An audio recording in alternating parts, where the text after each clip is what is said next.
Good morning, fourth grade. Happy Wednesday. If I had one wish, it would be that I could see all of you and that we would be back in class having morning meeting right about now. But we are going to continue with I Lived on Butterfly Hill. Today we have pages 286 to page 302. We're going to start on page 286 of Flights and Faith. It must mean that she is headed back home to Chile. Let's find out. On the ride from Juliet Cove to Logan International Airport in Boston, I can't stop braiding and unbraiding and rebraiding my hair. I don't dare think about my parents, about where they are and if they will return. I'm also afraid to think of my friends. I force myself to think of things that will be there. My home on Butterfly Hill, Abuela Frida and Nana Delfina. I won't let myself think about saying goodbye to Tia Graciela. It's a day as cold as the one on which I arrived. I leaned my head against the icy window pane and let out a long sigh. After a long silence, as heavy as the wet snow that would block the door of the house on Juliet Cove, Tia Graciela pulls the car to the side of the road. Celeste, I think now is a good time to give you something. What is it, Tia? My aunt pulls a conch shell from her pouch. Remember the conch shell that I showed you guys in class? This was the first one I found on Juliet Cove, right by the lighthouse. She places a peach-speckled shell into my hands. So, you carry the voice of the ocean of Juliet Cove back home with you. And so you have something of mine to connect us always, no matter where we go. Listen to it whenever you need help, Celeste. This conch will help you hear the voice of your heart. Thank you, Tia Graciela, I whisper. I hold the shell to my ear and listen to a murmuring cadence that soothes me like a lullaby. Tia Graciela glances at her watch and pulls the rickety station wagon back onto the road. I don't want you to miss your flight. Her voice is trembling. I can see the city of Boston, its buildings twinkling in the light of early dawn on the far horizon. I think her voice is trembling because she's sad. Celeste is leaving. When we arrive at the airport, Tia Graciela parks the car and waits with me at the gate. We don't say much until the flight attendant announces it's time to board. Then I spring to my feet and look down at them, unable to move any farther. Do you know how much I will miss you, Tia Graciela? My aunt's eyes fill like deep green lagoons. That means she's crying. Remember, there are no goodbyes in our family, only returns, she whispers as she kisses my cheek. I join the line of people boarding the plane to Santiago. The seat next to me is empty. I wish Tia Graciela were in it. Just like that, the plane takes off. Goodbye, Juliet Cove. Gracias. You will always be my friend. I must fall fast asleep because the next thing I know, I imagine I hear a far-off cry, almost like a squawk. I rub my eyes and stretch. I hear the cry again, a few of them in unison. It reminds me of something, but I am not sure just what. I must still be dreaming.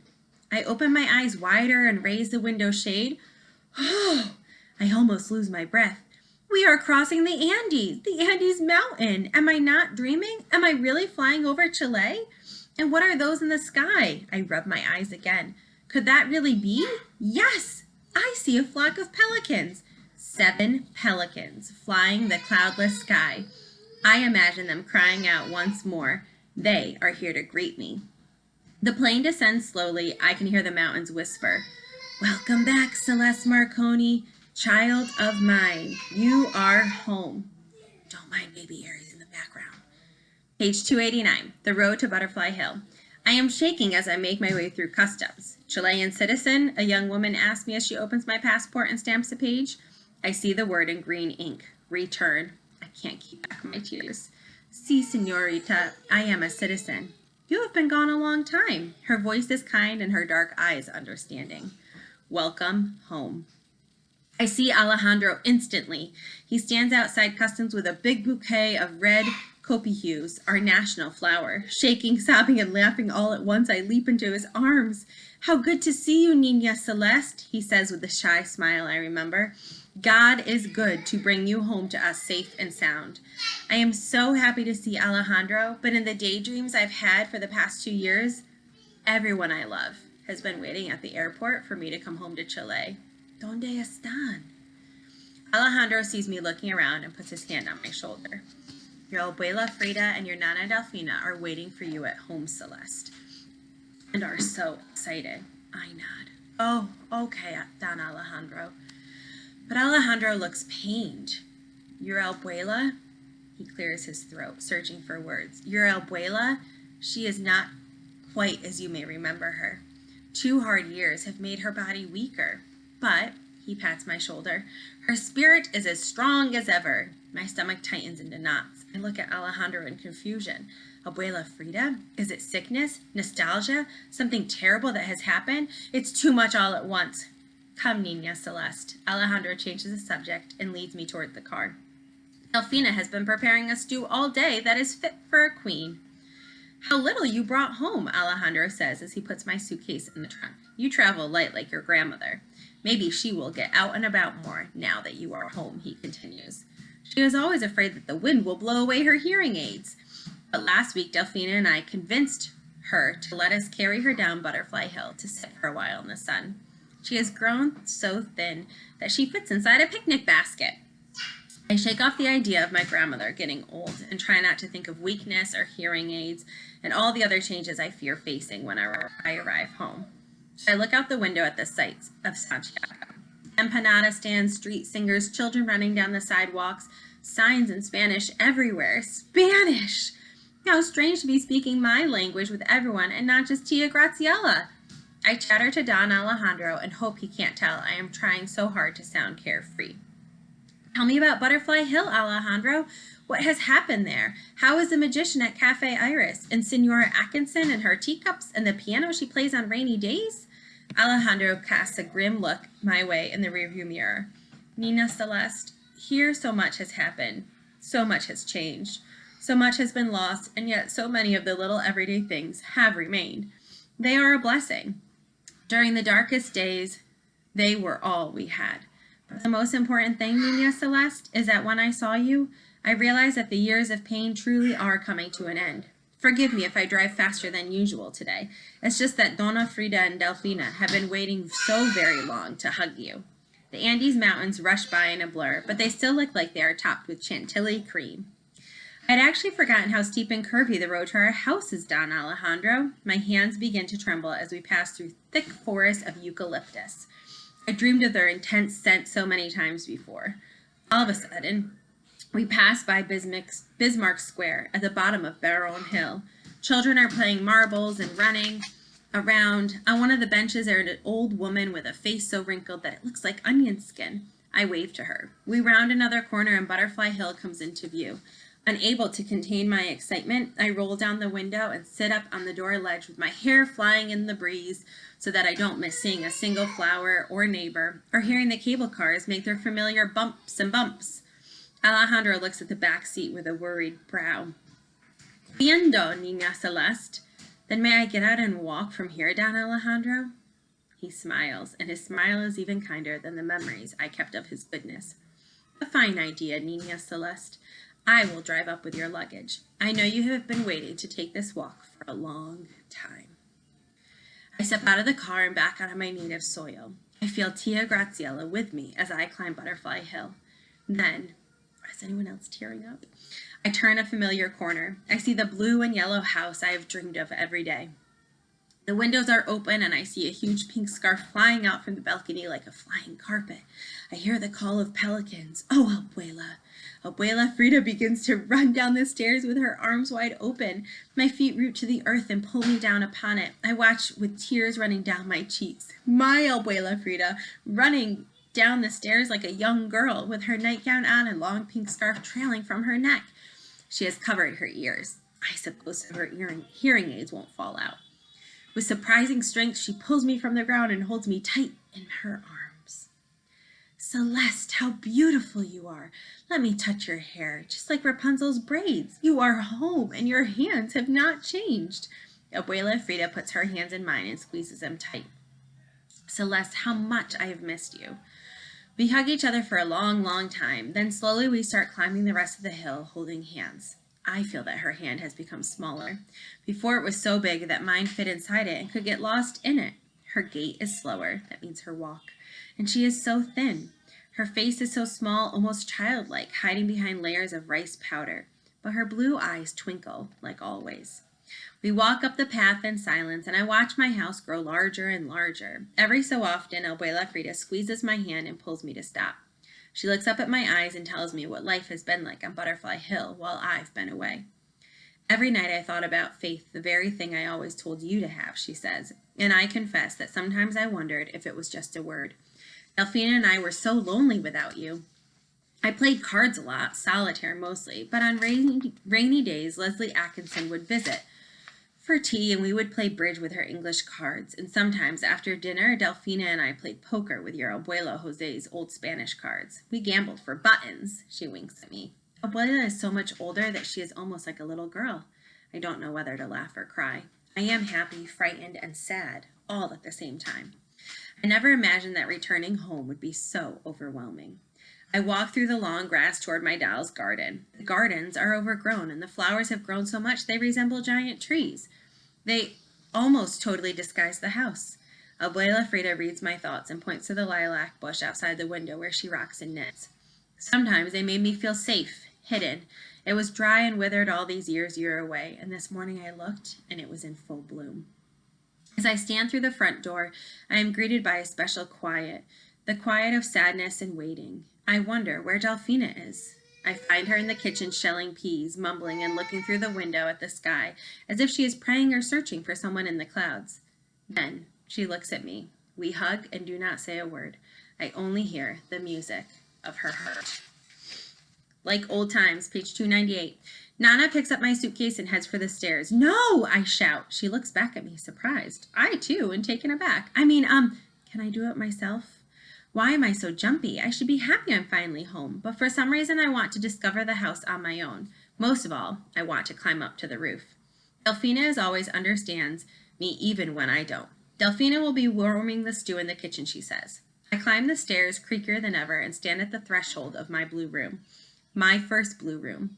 Sometimes I sat in my second blue room and tried to imagine just how the quilt on the bed or the brass handle of the dresser looked. Now things seem strange to me. I put my suitcase down. It seems like things haven't been touched for a long time.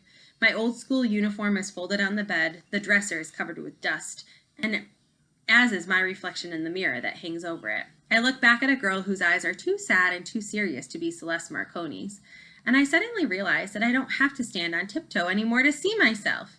I sit down on the bed and run my fingers over my uniform. It looks so small.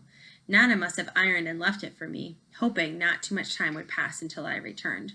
I put my head down on the scratchy fabric and catch the slightest scent of rose water, which she always sprinkled on the laundry. Then I spring from the bed and run down the hall towards the stairs.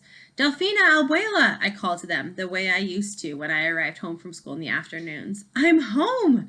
I find them both in the kitchen. These two little women, they fill the room like sunshine. Abuela Frida sits at the table, beaming at me above a bowl of untouched stew.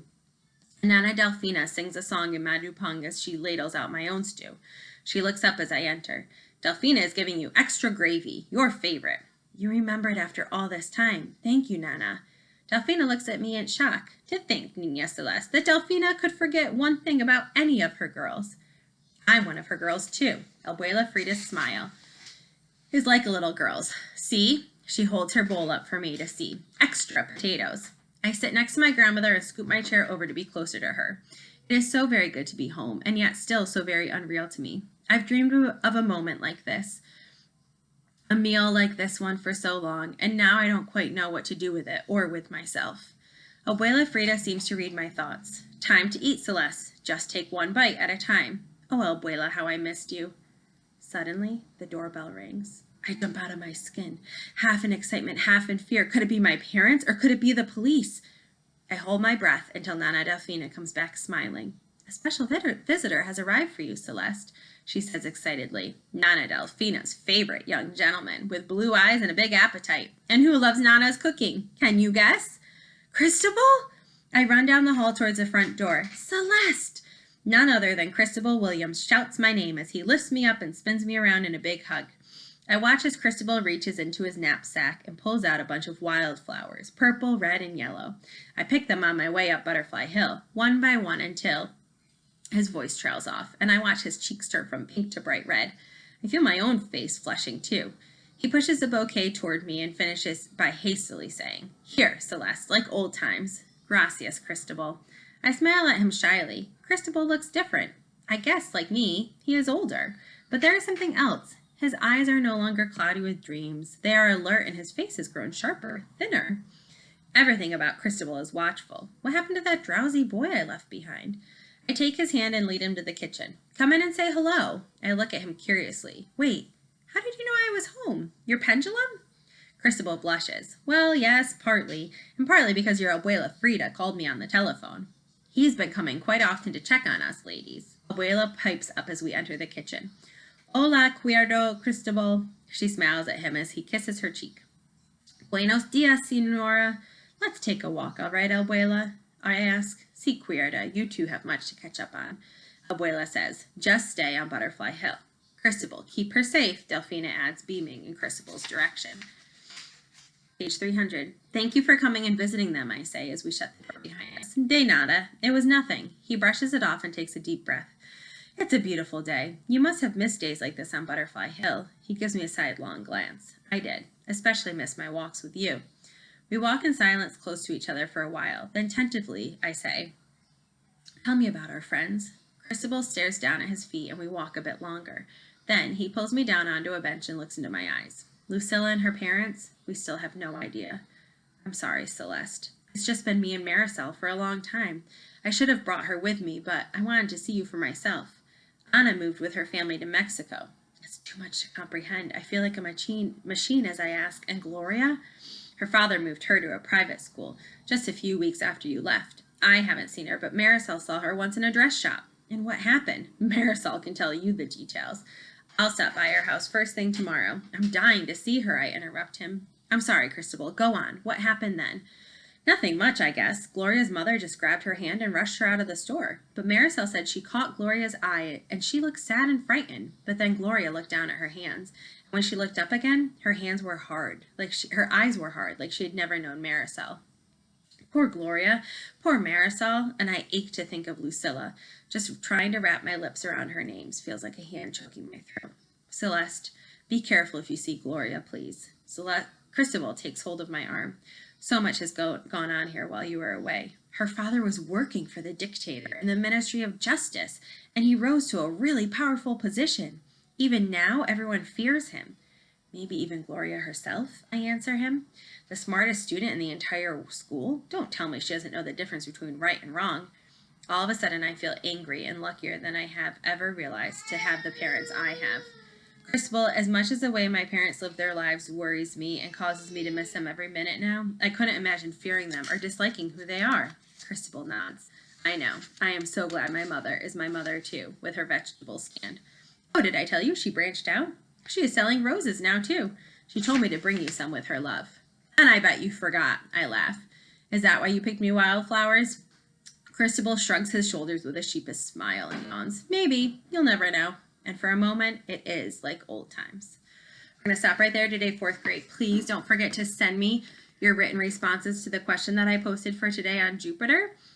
Please respond back in full, complete sentences with text evidence. All right, 4th grade, I'll talk to you later. Bye.